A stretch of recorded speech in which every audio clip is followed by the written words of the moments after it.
Now, the greatest radio shows of all time. Suspense. The Shadow Node. Washington calling David Harding, Counter-Spy. Classic radio theater. The Great Gildersleeve. Fibber McGee and Molly. Dragnet. Gunsmoke. The Lone Ranger. Now, step back into a time machine with your host, Wyatt Cox. Good evening, friends of the Inner Sanctum. We go back 76 years to May 12th, 1946, an episode of The Great Gildersleeve starring Harold Peary. And it appears that Leila has a boyfriend. And considering that Gildy's supposed to be her boyfriend, well. Anyway, we thank you for joining us on this Sure Happy It's Thursday, 12th day of May, 132nd day of the year, 233 days remaining till we get to the end of the year. The Donner Party of Pioneers departed Independence, Missouri on this date in 1846 for California, on which will become a year-long journey of hardship and cannibalism. In 1932, 10 weeks after his abduction, the infant son of Charles Lindbergh found dead in Hopewell, New Jersey, just a few miles from the Lindberghs' home. The coronation of King George VI of Britain at Westminster Abbey in 1937. In 1949, the Soviet Union lifted its blockade of Berlin. And what a mess that was. The Soviet Union found out they couldn't win that either. A formal North American Aerospace Defense Command agreement signed between the U.S. and Canada on this date in 1958. General Douglas MacArthur delivered his famous Duty, Honor, Country, Valedictory speech at West Point in 1962. In 1966, Bush Memorial Stadium, home of the St. Louis Cardinals Major League Baseball team, and until 1987, the NFL team of the same name, opened in St. Louis, Missouri in 1966. In 1967, at Queen Elizabeth Hall in England, Pink Floyd staged the first ever quadraphonic rock concert. In 1975, the Cambodian Navy seized the American merchant ship SS Mayaguez in international waters. In 2002, former President Jimmy Carter visited Cuba. I would like to express my personal thanks for the words of welcome that were extended to me by President Castro. The former president became the first to visit the communist nation. In 2003, 59 Democrat lawmakers brought the Texas legislature to a standstill by going into hiding in a dispute over a Republican congressional redistricting plan. In 2008, U.S. Immigration and Customs Enforcement conducted the largest ever raid of a workplace in Postville, Iowa, arresting nearly 400 immigrants for identity theft and document fraud. And an evening with the Monkees. The 45th anniversary tour kicked off on this night in Liverpool in 2011. The tour would move to the U.S. in June and July for 45 stops. The tour would be the last for Davy Jones, who had passed away of a heart attack at the age of 66. Passing away on this date, the chocolate entrepreneur John Cadbury, the egg guy. Well, he did a lot of other chocolate, but he's best known in the U.S. for the Cadbury eggs. Max Brand, the author, the mostly Westerns. Film director, actor Eric von Stroheim. Actor Robert Reed of the Brady Bunch fame. Race car driver Adam Petty. And singer Perry Como, all passing away on this date. Birthdays today include Nurse Florence Nightingale, statesman Henry Cabot Lodge, actress Katharine Hepburn, Howard K. Smith, the journalist, the founder of Mary Kay Cosmetics, Mary Kay Ash, English comedian Tony Hancock, baseball's Yogi Berra, TV personality Tom Snyder, and George Carlin. The objects of the game's quite different. The object of the game in football is for the quarterback, otherwise known as the field general, to be on target with his aerial assault, riddling the defense by hitting his receivers with deadly accuracy in spite of the blitz, even if he has to use the shotgun. With short bullet passes and long bombs, he marches his troops into enemy territory, balancing this aerial assault with a sustained ground attack which punches holes in the forward wall of the enemy's defensive line.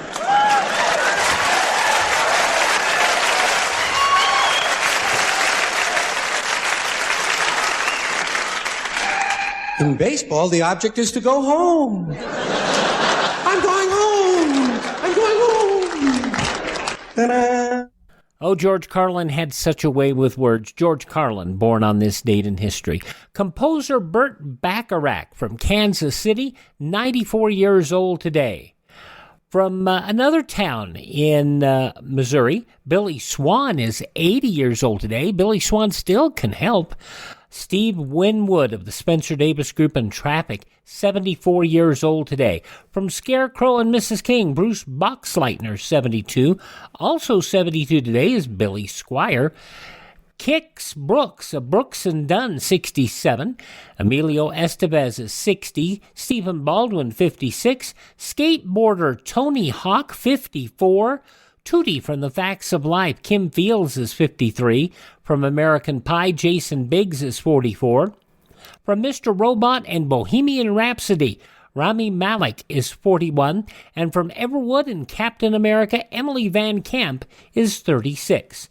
Those just a few of the people who celebrate the 12th day of May as their birthday. And if this happens to be your birthday... Hi, we're the Four Freshmen, and we just want to say... Happy birthday to you! And we go back 76 years to May 12th, 1946. Harold Peary is the Great Gildersleeve on this Thursday. Classic Radio Theater with Wyatt Cox on your favorite station.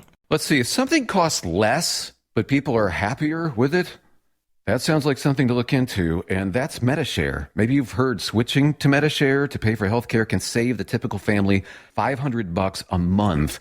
And that's huge, but it's also true that people are way more satisfied after making the switch, too. The customer satisfaction rate for MediShare is double that of the typical health insurance plan. Double. MediShare works. It's been around for more than a quarter century, and members have shared more than $3 billion of each other's bills. People love having telehealth and a huge nationwide PPO network. So, yeah, you can save a ton and like it better. Imagine being happy with how you're taking care of your health care. So if you're self-employed or part of the gig economy, or you just want a plan you're happy with, you can call right now and get a price within 2 minutes. A very, very smart use of 2 minutes. Here's the number you need. 833-34-BIBLE. That's 833-34-BIBLE. 833-34-BIBLE. Now on Classic Radio Theater with Wyatt Cox, we go back 76 years, May 12th, 1946. Harold Peary in the role that made him famous on the radio, the Great Gildersleeve. The Kraft Foods Company presents The Great Gildersleeve.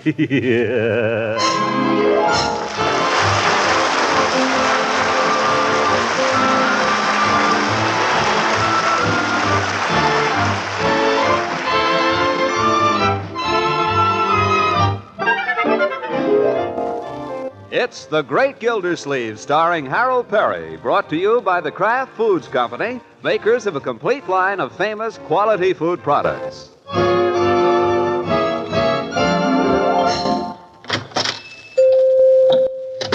Mr. Gildersleeve, what can I do for you this pleasant afternoon?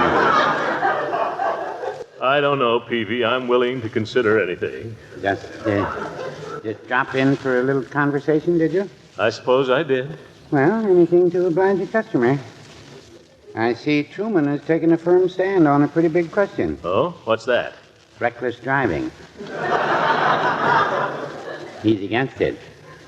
I don't think I feel like talking politics, Peavy. All right. It's fairly warm for this time of year, don't you think so? I feel chilly. Well, it gets chillier in the evening. Last night it was so hot I couldn't sleep. Well, last night was warm. Confounded Peavy, all you do is agree with me. Well, no, I wouldn't say that. Yes, you do. You've had the weather hot, cold, warm, and chilly in the last 2 minutes. Well, you asked for it. That's conversation. Then let's skip it. I'm sorry, Peavy. I don't mean to be disagreeable. It's just that I've had some... Good afternoon, Mr. Peavy. Have you got my prescription? Leila. Why, hello, Throckmorton. I didn't recognize you from the back. Yeah, it's me. How have you been? I've been just fine, thank you. Mr. Peavy, have you got my prescription ready? All wrapped up, Mrs. Ransom. Here you are. That'll be $1.50 and 5 cents for the governor. Here, Peavy. Take it out of this. Oh, no, Throckmorton, I can't let you. Take it out of the 5, Peavy. No, please. I've got the exact amount right here. But, Leila, if I want to buy you a present... Thank you, Mrs. Ransom, and call again. Thank you. Goodbye. Leila, wait a minute. Are you busy this evening? I'm afraid I am, Throckmorton. Well, I mean anything special. I thought maybe we could go out to dinner or something. I'm sorry. I'm having company for dinner, and I expect to be busy all evening. Oh. Well, how would it be if I dropped over for a while? After dinner, of course. I don't believe that would work out very well. But if you're just having company, what difference would one more make? 2's company, Throckmorton. 3 is a crowd. Goodbye, Mr. Peavy. Leila, can I take you home? I have an escort, thank you. Peavy, do me a favor, will you? Look out the window and tell me who she's with. Well, I don't like to spy on a customer, Mr. Gildersleeve. This isn't spying, Peavy. I'd look myself, only I don't want her to see me. Hurry up. Well, there he is. Young fellow. Does he look like a newspaper man? Hard to tell with his hat on.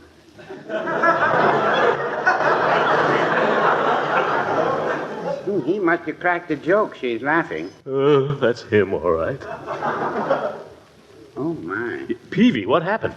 Oh, I don't think I'd better tell you, Mr. Gildersleeve. But he's on pretty easy terms with her. Say no more, Peavy.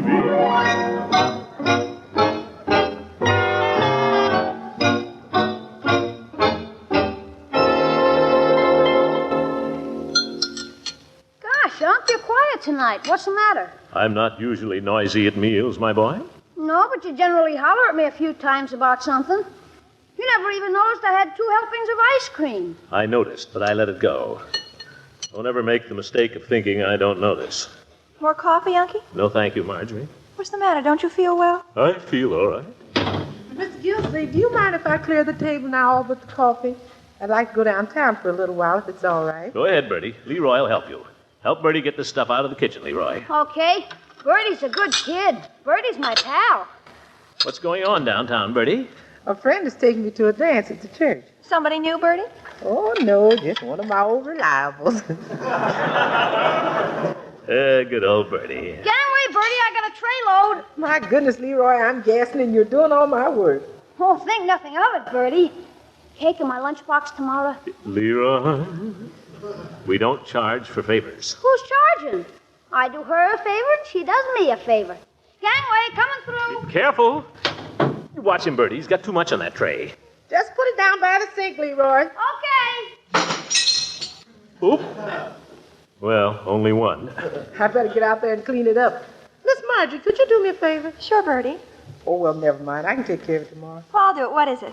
I borrowed a mixing bowl from Miss Ransom yesterday, and I forgot to... I'll take it, Bertie. Where is it? Ain't no hurry, Mr. Gildersleeve. I don't suppose she needs it. Of course she does, or at least she might. Don't worry about it, Unky. I'll take it over. I'll take it. And now, where is it, Bertie? My goodness, if I'd known I was going to make all this stuff. No trouble, Bertie. No trouble at all.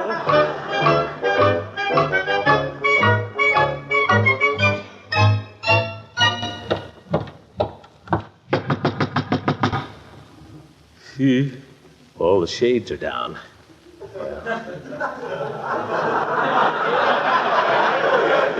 Well, no reason for me to feel like a criminal. I'm here on a legitimate errand.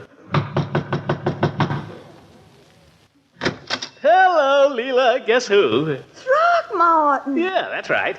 Bertie asked me to return this mixing bowl she borrowed yesterday. Oh, well, you shouldn't have bothered, really. No bother. Glad to do it. Well, I'll take it and thank you. You better let me take it right out of the kitchen, then you won't drop it. Well, pardon me. I'll just put it in... Oh, company. Still eating? We're having our coffee. Well, I can't stay, but I might just have one cup with you. Well, really? I don't believe I've met this gentleman, Leila. No, you haven't. Oh? Well, Mark, this is Mr. Gildersleeve, my next-door neighbor. This is Mark Wade. Well, glad to meet you. How are you? I hope you don't mind my barging in like this. Leila and I run in and out of each other's houses at all hours. That's quite an exaggeration. Shall we go into the parlor? Coffee all gone? It's cold, I'm afraid. Oh, well, in that case, after you, Mr. Wade. Come on, Mark. After you, Lilac. Oh, you. What'd he call you, Leila? Mark calls me Lilac. He says I lie like anything.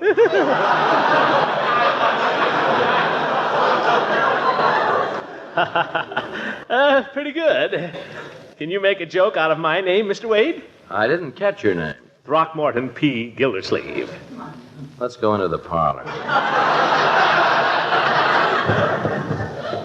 Well, shall we sit down? Oh, sure. You want to sit on my lap, Sugar, or would you rather sit on Mr. Gildersleeve? Mark, you're terrible. I'm going to sit right here, and you boys can sit together on the sofa. I'll stand up for a while. Then I'll take the sofa. Have a stick of gum, Mr. Gildersleeve? I don't chew, thanks, especially when ladies are present. Well, maybe the lady will put you at your ease. Have a chaw, Lilac? Thank you. You can see how Mark has corrupted me, Throckmorton. Yes. I understand you're a newspaper man, Mr. Wade. That's right. A scribe, a news hound, a gentleman of the press. Rip out the front page. A lady shot her husband. Put it back. It's only a flesh wound. Oh, didn't I tell you he was a scream, Throckmorton? Scream is right. Why don't you tell us some fascinating stories about your newspaper adventures, Mr. Wade? I'm saving all that stuff from my memoirs through darkest journalism with gum and camera. Oh, Mark, how awful. What'd he say? Oh, never mind. Lilac, baby, we're going to have a little music or not, huh? Well, I don't know if this is just the time for If you want a little music, I'd be glad to sing. Mark just likes me to play for him. Oh. Play for me, Lilac, if your friend doesn't mind. Go ahead. Play our song, Sugar. You want me to? Go ahead. Our song. Just picture a penthouse way up in the sky.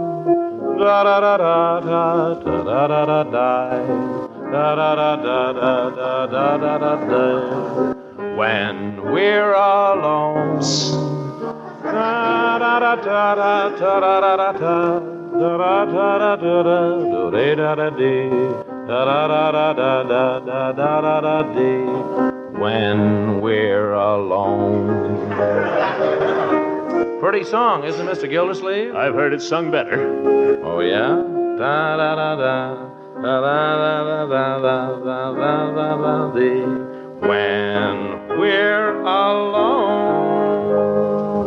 But we're not alone, are we, Mr. Gildersleeve? Do you want to fight? Throckmorton! Does your friend want to fight? For money, marbles, or chalk? Huh? I promised my mother I'd never fight for free. You step outside for a minute, you big smart aleck, and I'll knock... Throckmorton, Mark! Now you boys stop this instant. I'm ashamed of both of you. Well, he started it. He insulted me. Apologize, both of you. Come on, Mark, I insist. Mr. Gildersleeve, if I have unwittingly offended you, it was intentional. Huh? Go on, Throckmorton. It's your turn. I won't. Throckmorton, you're a guest in my house under rather unusual circumstances.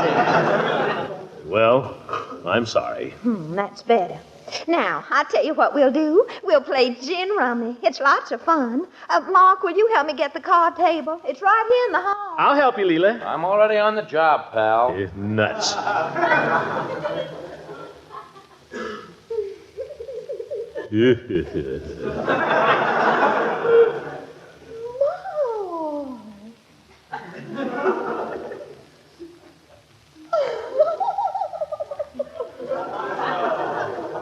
Wonder what they're doing now.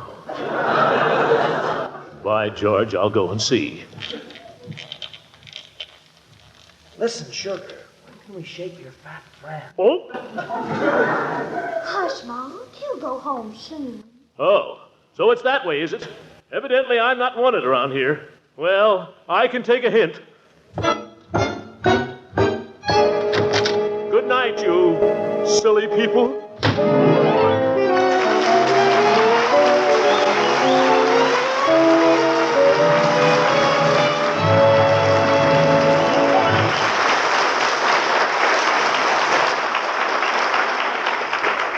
Harold Peary was his own worst enemy.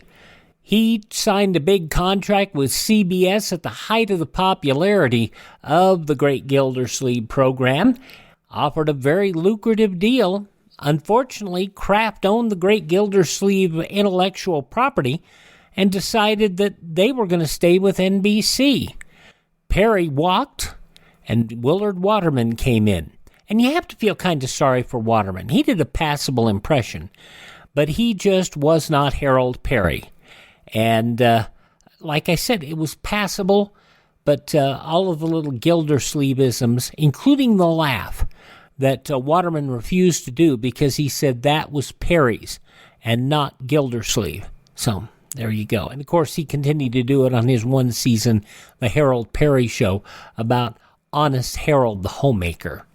Alrighty, it is, we're listening to 76 years ago, May 12th, 1946, The Great Gildersleeve here on Classic Radio Theater with Wyatt Cox. We'll take a break for your favorite radio station, and when we return, we'll take a look at the newspapers of May 12th, 1946. No offense, but are you a little fat when you look in the mirror? How would you like to learn the secrets to lose 3 to 5 pounds a week easily, without joining the gym or going through any crazy diets? It's called Body Sculpt by Med Diet. For the last 2 decades, we've been helping people just like you that have pounds they want to shed. We've helped millions of people lose thousands and thousands of pounds over the years. And now it's your turn. Learn the secrets of how to lose weight with one simple phone call. You'll see an amazing difference in a matter of days. Don't believe us? We'll offer you a money-back guarantee.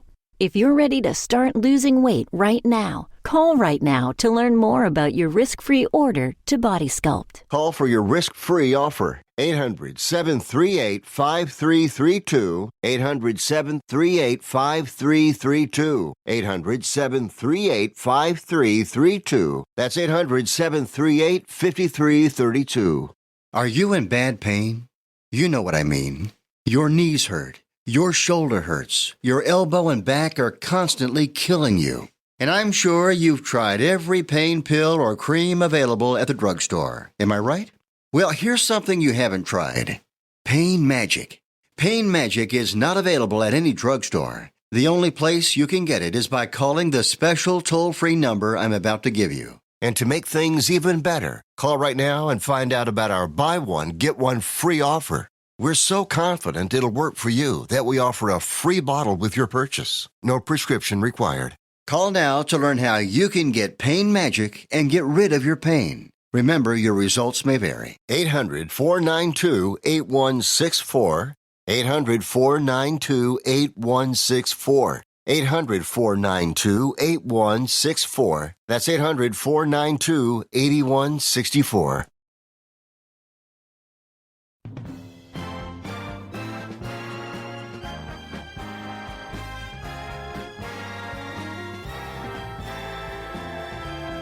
Thanks for tuning in to Classic Radio Theater here on your favorite station. We're listening to an episode of The Great Gildersleeve as it was originally broadcast Sunday, May 12th, 1946. In the newspapers of that Sunday 76 years ago, these were some of the headlines.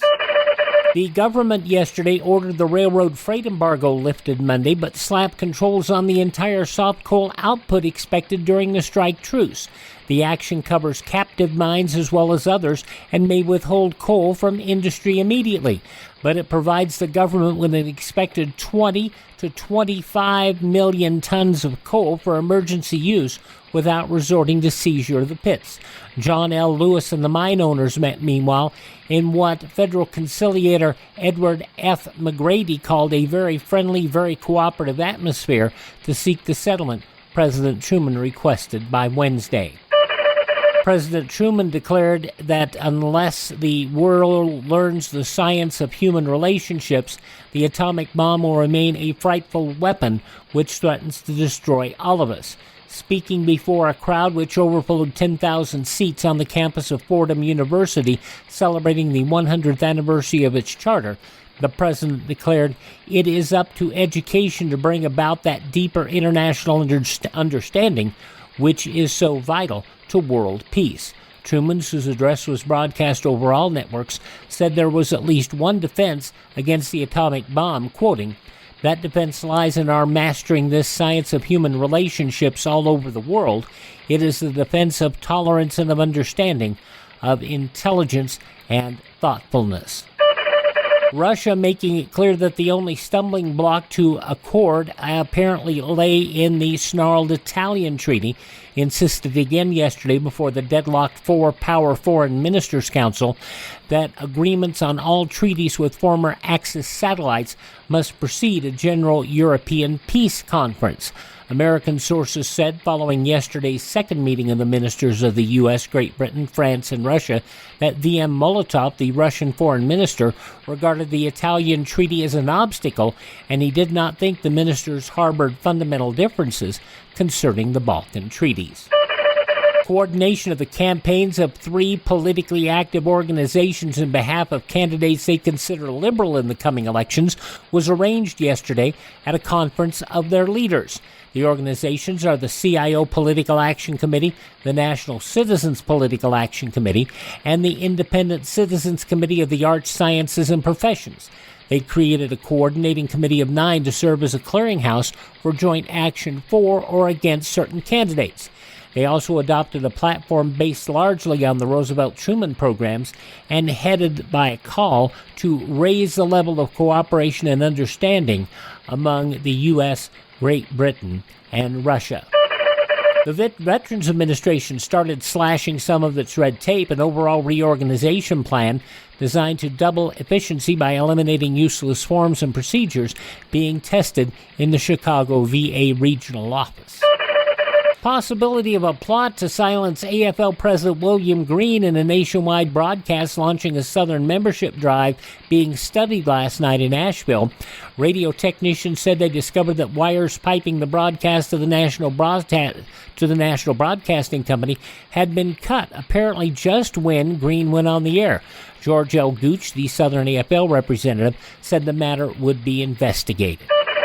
Though some of the day's top news stories is reported in the newspapers of Sunday, May 12, 1946, on your radio, Harold Peary, The Great Gildersleeve, which continues next on this Thursday, Classic Radio Theater with Wyatt Cox on your favorite station. Are you suffering with arthritis or osteoporosis? Do you have diabetes? Did you know that these are just 2 of the hundreds of diseases that have seen improvement with Dr. Wallach's incredible longevity products? You can't get them at a health food store. The only way to get them is to call us at 800-214-0065. That's 800-214-0065. Do you have heart disease, fibromyalgia, or high blood pressure? Do you have a terrible time losing weight? Dr. Wallach can help. He was a veterinarian and cured diseases in animals. He felt that he could do the same for humans, so he became a physician. Over 50 years of research and helping people like you goes into every bottle of Dr. Wallach's amazing discoveries. Do you want to feel better? Learn how to treat the cause of your problem rather than covering up the symptoms with drugs. Call 800-214-0065. That's 800-214-0065. We'll wrap up this week of Classic Radio Theater with an episode of The Six Shooter starring Jimmy Stewart, the one-season show from May 13th, 1954, 68 years ago. The Double Seven, the classic rancher versus farmer confrontation with a surprise ending at the Double Seven Ranch. That's coming up tomorrow on Classic Radio Theater. But right now, the conclusion of our Thursday edition, Harold Peary, The Great Gildersleeve, May 12th, 1946.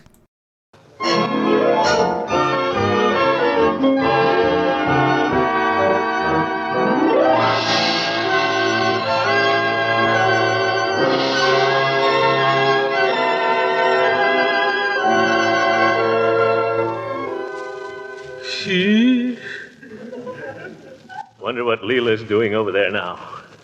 Holding hands with that guy, probably. Confound it, I can't just sit here. If anybody wants me, I'll be at the Jolly Boys.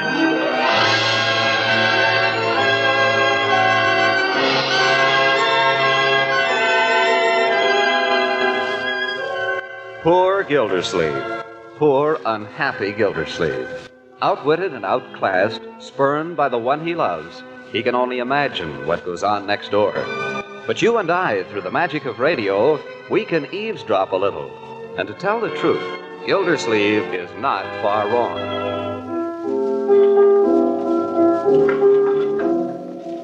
Pardon me, madam. Is this seat taken? Oh, now, don't stop. Just move over a little. I don't believe we've been introduced. Oh, I'm the guy you're in love with, remember? Or do you? One meets so many. Mark, you don't really believe the things you say. All those cynical remarks. That's not the real you. We all wear a mask. Oh, but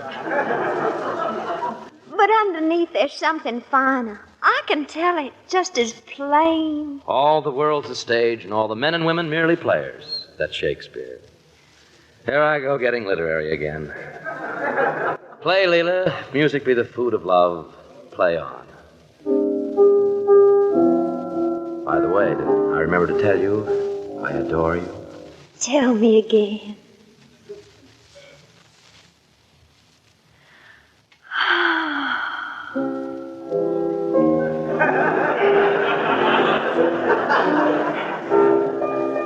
Someday I'll write a novel. You'll be in it. Will I? I'll sell it to the movies for $1 million. Oh, you will. I know you will. I have great faith in your writing, Mark. You must have faith in it, too. And with $1 million, let me see. Do you like hot dogs? Love them. I'll buy $1 million worth of hot dogs. Silly.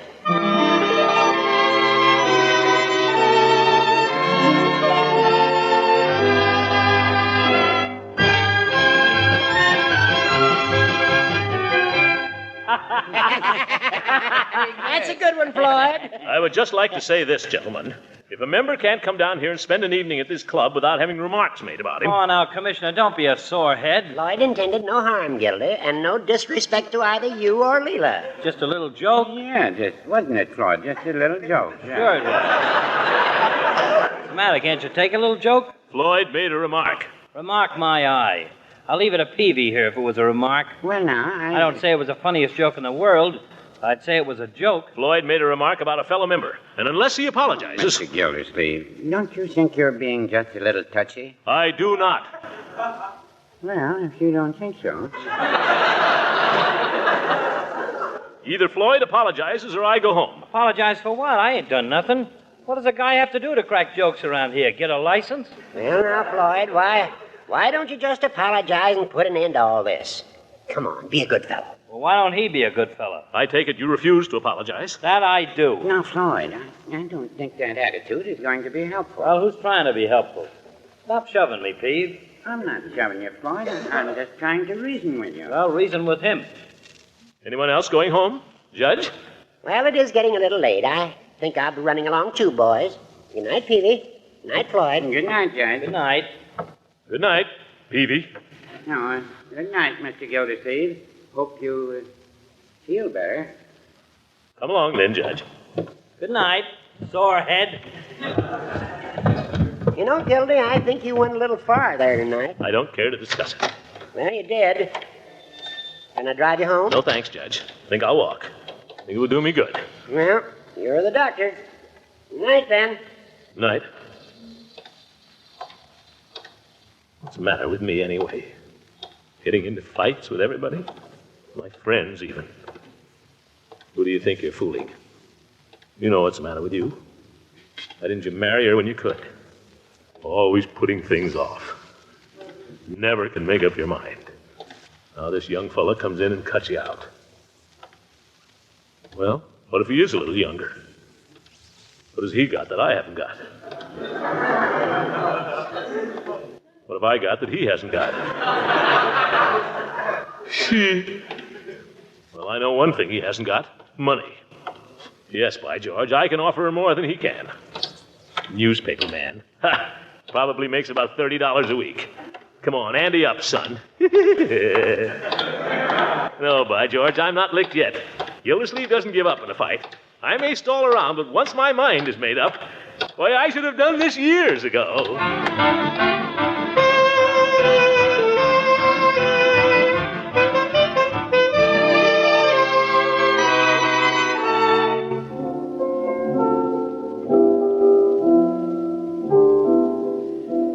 what you are? You're a portrait by Titian. Me? You're the sunset on the Grand Canal in Venice. You're just saying that to be nice. You're the laughter of little children rolling their hoops in Bois de Boulogne. You're the sound of French taxicabs honking their horns in Paris.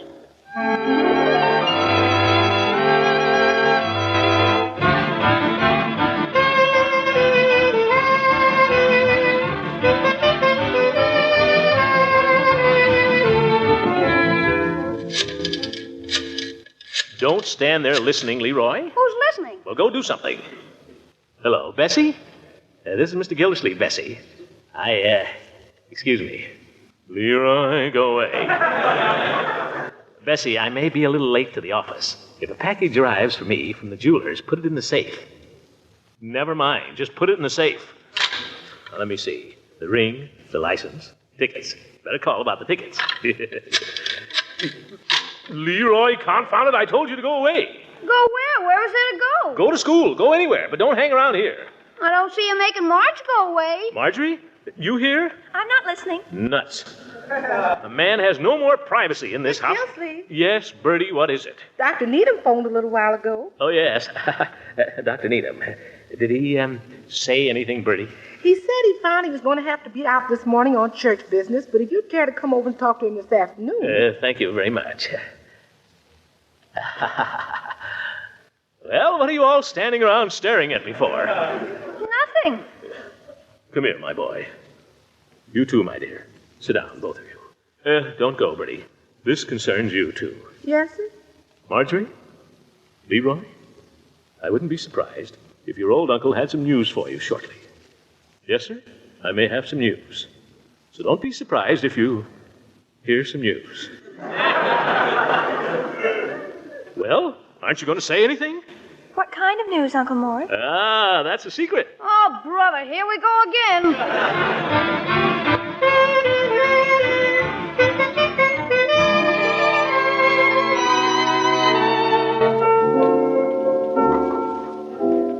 Mark, Yes? you seem different tonight somehow. Well, I'm getting kind of tired of that piece. Do you know any others? Tired of our song? Well, not tired exactly, but I'd like to hear something else. Mark, what is it? Tell me. Well, I don't know if this is the time, but, well, you're a swell girl, Leila, and I wish you every happiness. Well, I'm no good, Leila. I'm no good for you. Mark, you mustn't say that. Well, it's true. You shouldn't have anything to do with me. I'm just a newspaper man, and you know newspaper men. Here today and gone tomorrow. But that's what I love about it. No. What you ought to do is settle down and marry some nice guy. Somebody dependable. That fella next door, maybe. What if he is a little fat? Mark, there's something you're not telling me. What is it? I've got a job in Newark. In Newark? On the ledger. Well. Well, you know what we said, Leila. No strings, no obligations. Free as the birds, both of us. You remember that? I certainly never thought you meant it. Now, don't you worry. You'll get married one of these days. You'll get married. When I do, it will be to a gentleman. Oh, that's the trouble with women. Always recriminations. Always a lot of fuss. Why can't we just be charming about this? No goodbyes and no regrets. That's the way. Now, I'll tell you what you do. You sit down at the piano there and play that piece you play, and I'll just tiptoe out and close the door so as not to spoil the memory. What do you say? I don't care whether you tiptoe or not. Just be sure you close the door.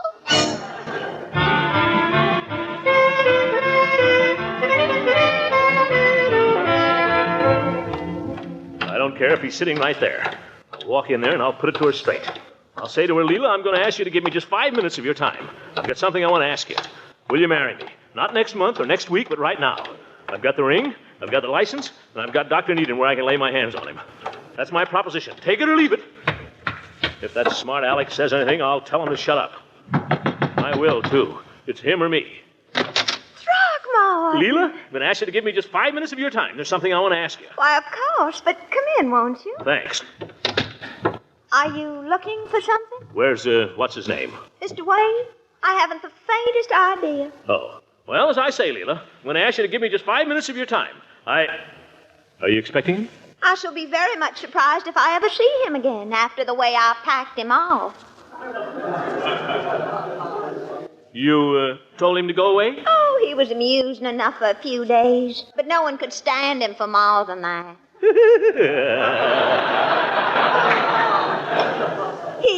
He had none of your good qualities. That's right. But gracious, here I am running on and you standing there. Sit down, won't you? Make yourself comfortable. Don't care if I do.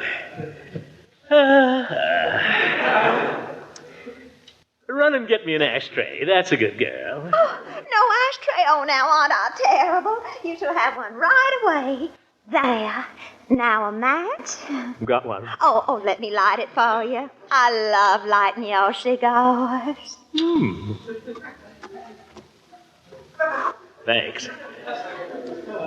Mind if I put my feet up on this stool? Oh, no, do. Here, let me move it for you.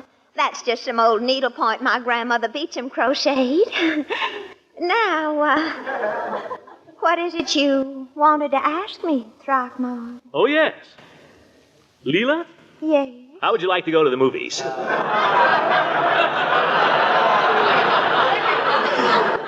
love it. Well, if you're a good girl, just as soon as I finish this cigar. I'll run up and get my things on now so I won't have to keep you waiting.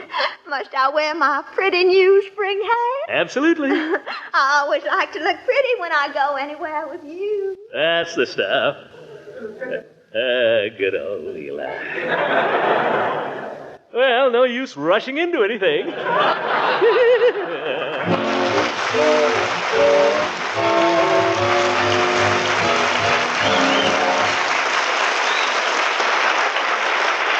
Millions in Europe and Asia are going hungry and facing actual starvation. Therefore, it's up to us, the best-fed nation in the world, to tighten our belts. We can share a meal and save a life. And here's how. Buy only as much bread and other wheat products as you really need. Use rice, fats, and oils sparingly. Don't waste any food. Turn in your used fats and oils at the food store promptly. Plant a garden and raise as much of your family's food as you can. You are saving food for those who desperately need it when you buy less, especially when you use up those leftovers. Listen, don't eat so much. We could all cut down a little. I know I could. There are children abroad who could be kept alive just by the food we throw out. Let's think of that when we sit down to dinner.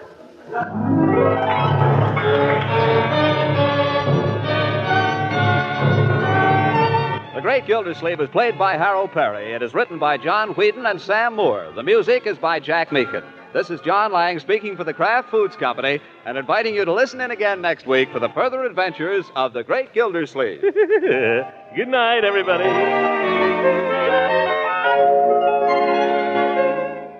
From May 12th, 1946, The Great Gildersleeve here on Classic Radio Theater with Wyatt Cox. We thank you so much for making us a part of your day. Hope that you will visit my webpage, classicradio.stream. There you can stream our shows on demand. You can learn more about building a classic radio collection of your own. You can also contact me there, classicradio.stream. You can find all of our podcast outlets, all of our contact information on social media. So that's important for you to have too if you're on the Book of Faces or if you're on the Twitter machine. classicradio.stream. Please thank this radio station, support their advertisers. It's their kindness and courtesy that allows us to be with you each and every Thursday at this time. And if you miss a day on this station, you do not have to miss a single show. Not only do we have the shows available on the webpage, classicradio.stream, but also through iHeartRadio, Spotify, Spreaker, Apple Podcasts, Google Podcast, Amazon, Facebook.